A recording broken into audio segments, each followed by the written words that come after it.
Esta segunda cápsula la vamos a titular aceleración.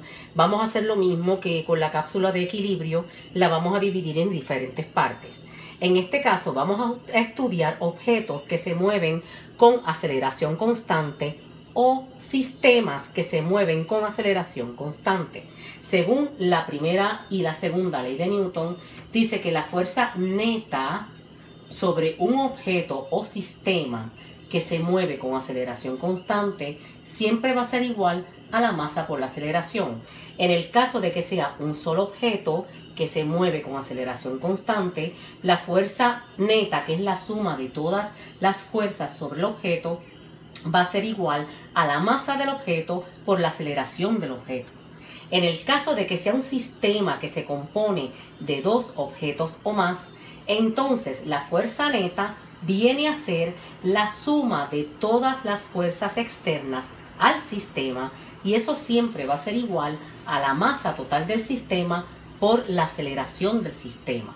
Recuerden que esta es una ecuación vectorial, por lo tanto se descompone en dos partes. La suma de todos los componentes en X de la fuerza siempre va a ser igual a la masa por la aceleración. Masa del objeto por la aceleración del objeto.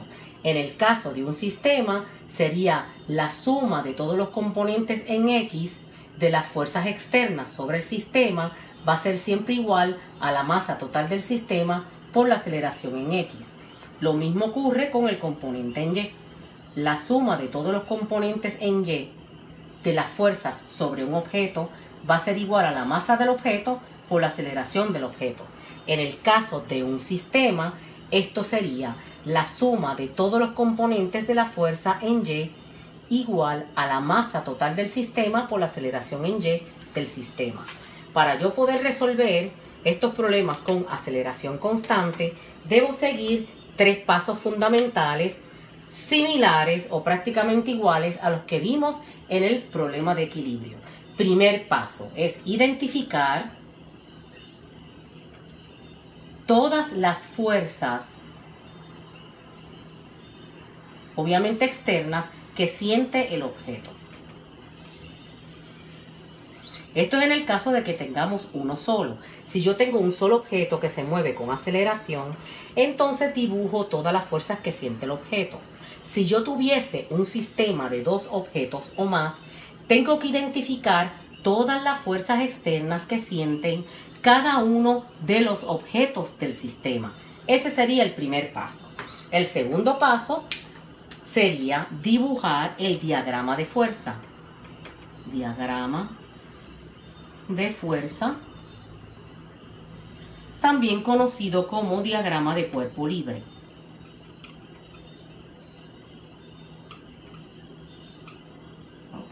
Este es un dibujo muy sencillo.